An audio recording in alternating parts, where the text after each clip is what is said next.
à tous. Écoutez, je suis ravie de vous accueillir à ce premier salon du livre jeunesse à Hérisy, à l'initiative Hérisy, petit village du sud Seine-et-Marne. Ce village est à la fois bordé par la Seine et à la fois bordé par la forêt, par deux forêts, le bois de Barbeau, le bois du Brouillard. Mais c'est aussi un petit village qui vit. Effectivement, nous, municipalité, nous proposons des manifestations justement pour faire vivre ce village. Donc ce salon est une première, donc à l'initiative de Patricia Sanchez qui est écrivain. Donc faire découvrir aux enfants écrivains, illustrateurs, ça me semblait très important, même pour une petite ville. Ça intéresse à la fois les parents et les enfants. Qui a volé le grand livre des fées? Il a volé. Qui a volé le grand livre des fées? Il a volé. Qui a volé le grand livre des fées? Il a volé. Qui a volé le grand livre des fées? Donc c'est un salon exclusivement réservé pour aux enfants, avec des auteurs pour la jeunesse et des illustrateurs. 25 exposants, plus 4 maisons d'édition et 2 librairies. Je reviens de 5 ans au Québec, donc ça fait 1 an et demi que je suis entré en France. Et c'est là-bas où j'ai lancé mon activité d'illustration jeunesse. Je suis basé à Fontainebleau, en fait, je travaille à Fontainebleau. Alors là, vous dessinez en direct la bande dessinée qui va être éditée dans la foulée. Oh, ça, c'est moins sûr que ce soit édité dans la foulée. Je suis auteur-illustrateur.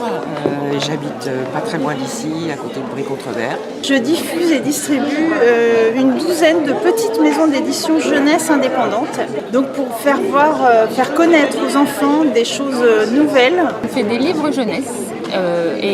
Donc Sandrine, elle est auteure. Et moi, je suis illustratrice et auteure également. J'ai plein d'années d'écriture et essentiellement sur des premières lectures, c'est-à-dire pour des CP, CE1, et puis maintenant aussi pour des premiers romans qui sont plus, on va dire, sur du CE2, CM1, CM2. Je suis quelqu'un qui fait des spectacles pour enfants et qui écrit des livres pour enfants. Donc je joue, je chante et j'écris. Mon petit dernier est Eugène Petit Bourguignon qui vient d'être réédité à Édition du Bout de la Rue. C'est 1000 ans d'anecdotes, voilà, sur la petite histoire du château de Fontainebleau, pour assembler sur les 1000 ans d'histoire, presque 1000 ans d'histoire du château, un panel d'anecdotes qui pourraient piquer la curiosité des enfants. Pour ce qui est du secteur enfance et du roman jeunesse, ça se situe très souvent en Russie parce que je vais très souvent en Russie depuis 20 ans faire de la musique et donc ça me donne de l'inspiration pour écrire des romans jeunesse où l'aventure se situe en Russie justement. Je fais pas mal de recueils d'histoires collectifs.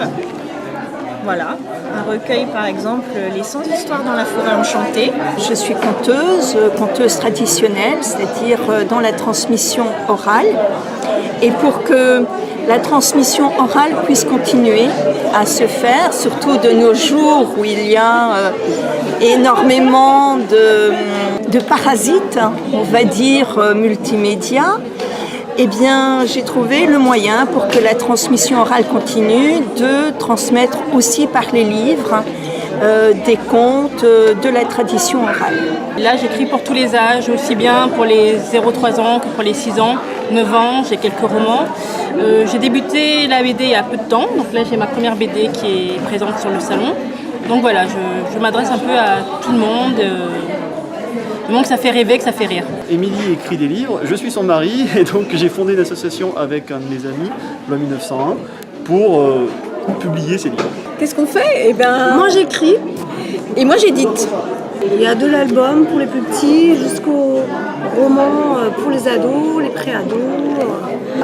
Et alors j'ai monté également des collections, donc la collection jeunesse, collection polar et roman. Et aujourd'hui on présente que notre collection jeunesse qui va de 3 ans jusqu'à 14 ans à peu près. Je suis la fondatrice du projet des Petites Lumières. C'est un projet de philosophie pour les enfants. On a fait un petit livre de philosophie pour les enfants. J'ai écrit le texte, les illustrations sont de Erika Kunja. Et dans ce livre, on aborde le thème de l'identité. Ça leur permet de découvrir des histoires, de leur développer l'imagination, voilà. Et puis aussi de partager du temps avec eux. Quel est le type de livre que tu aimes bien ? Les livres d'aventure et les livres de princesse. Et qu'est-ce que tu aimes dans un livre ? C'est les pages, c'est la couleur, qu'est-ce qui t'attire ? C'est les personnages. Qui a volé le grand livre des fées? Qui l'a volé? Qui a volé le grand livre des fées?